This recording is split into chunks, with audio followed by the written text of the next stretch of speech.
I think one area that's important to be able to get to bring a couple together in their relationship is to spend some time talking about values and to really come up with an understanding of what their shared values are.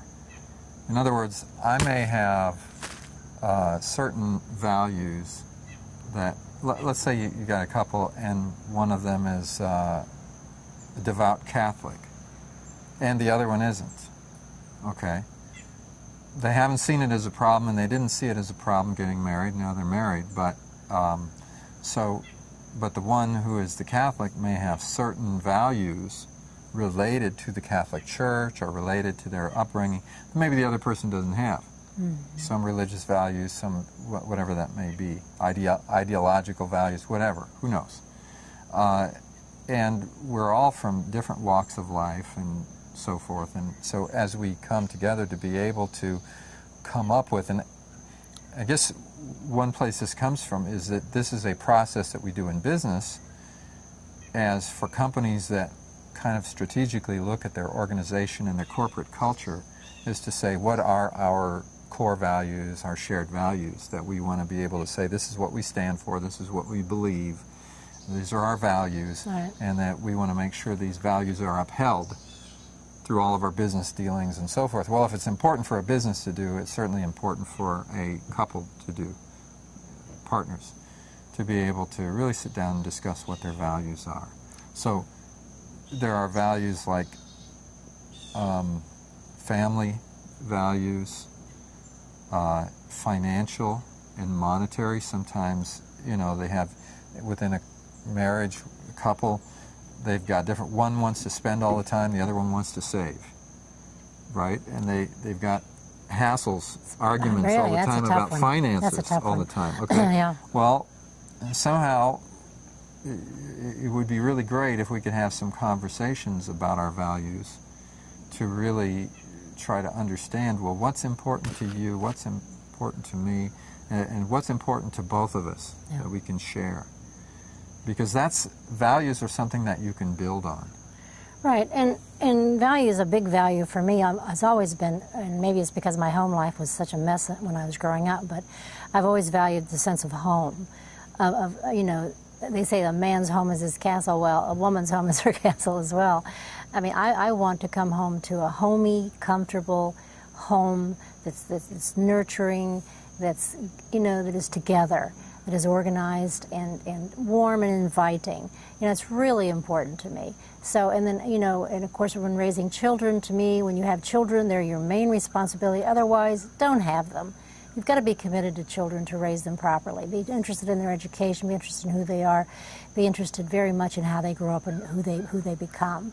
So these are all family values, you know, and even if you get a pet, to me, if you get a pet, a cat or a dog, you've made a commitment to that cat or that dog, and you keep them for the rest of their life.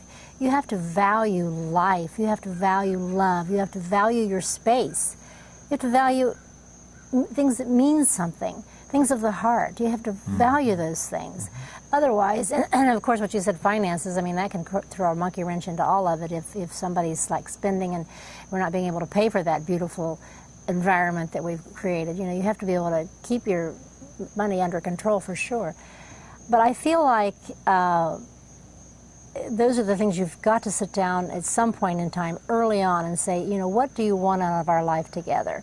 And I really think a lot of people just go headlong into relationship without thinking about anything. Honest to Pete, they go to bed, they have a ball for several months, then they get married, they get the gown, the whole 9 yards, spend $100,000 for a wedding, and then they're divorced in 2 years. It's just absolutely insanity. It's really insanity.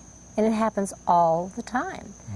Because people don't sit down and talk about their values. What do you care about? Who are you?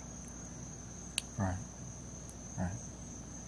So I think it's a place to start, that any couple, regardless of how long they've been together, or if you're just starting a relationship, to have conversations about values. And the rolling of the eyes that can happen sometimes when you're initiating a conversation about things like this.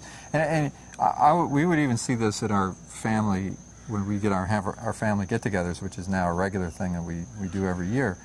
But when we first started doing those, and of course this goes back to family tradition that I started years ago in previous marriage, but we would sit down and we would have like family conversation, and we would talk about what's important to us, and sometimes the teenage kids would roll their eyes and go, oh God, we're going to sit here and have family time, we're going to talk about values tonight and all that kind of thing. Well, okay, so that's the thing with the kids. Now if you got a couple and you want to talk about these things, and the person doing the initiating is getting the rolling of the eyes from the other person, you have an issue. But somehow you got to persevere and get through it and somehow communicate to the point where we can actually have real conversations about values and what's important to us and our future and our goals and what we want to create together, and have these conversations on a fairly regular basis and work them into natural conversation. If we're not talking about this stuff at all, we got a problem.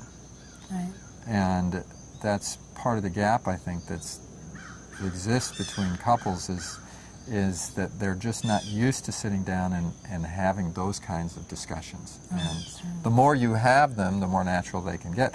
And then what that works its way into is, as we've talked about values, we can start talking about what's going on around here. Okay?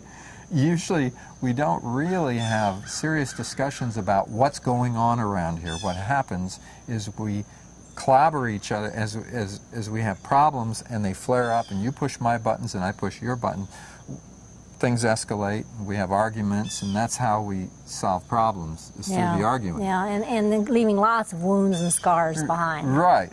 As opposed to being more proactive and actually sitting down and having planning sessions where we sit down and talk about things, and we get the little things off our chest that are going on, and we resolve these issues just sitting down, almost like having a couples counsel meeting, but there's no counselor, it's just the two of us.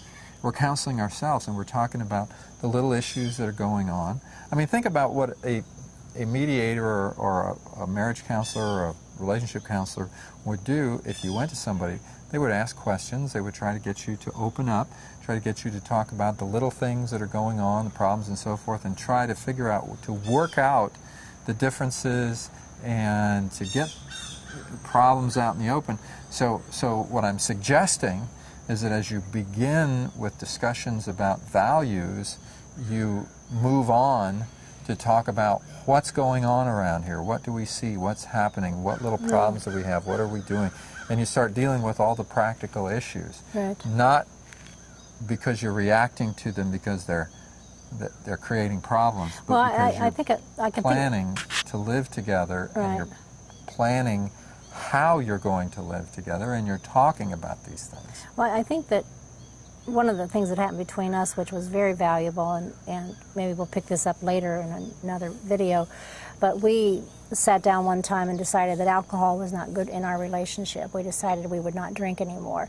And, you know, I mean, I'm not saying that people who can drink moderately and who drink wrong, there's anything wrong with that, because I think in moderation drinking is fine. But I think that in our line of work, what we do with our life is there's a lot of drinking around us quite a bit. And so we realized that it wasn't good. So we sat down and we talked about, we saw that it was damaging potential damage to our relationship.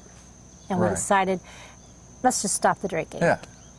Yeah, we actually had several incidents in which arguments flared up and problems happened when both of us were somewhat under the influence. Right. And as we looked back and we reflected back, we saw a lot of that. Yeah. It took you to see it, and then it took the two of us together to sit down and to explore and that's the kind of valuing you've got to step back and go, do we value our marriage enough to save it, and do we take these steps? We need to take these steps. So. Mm-hmm.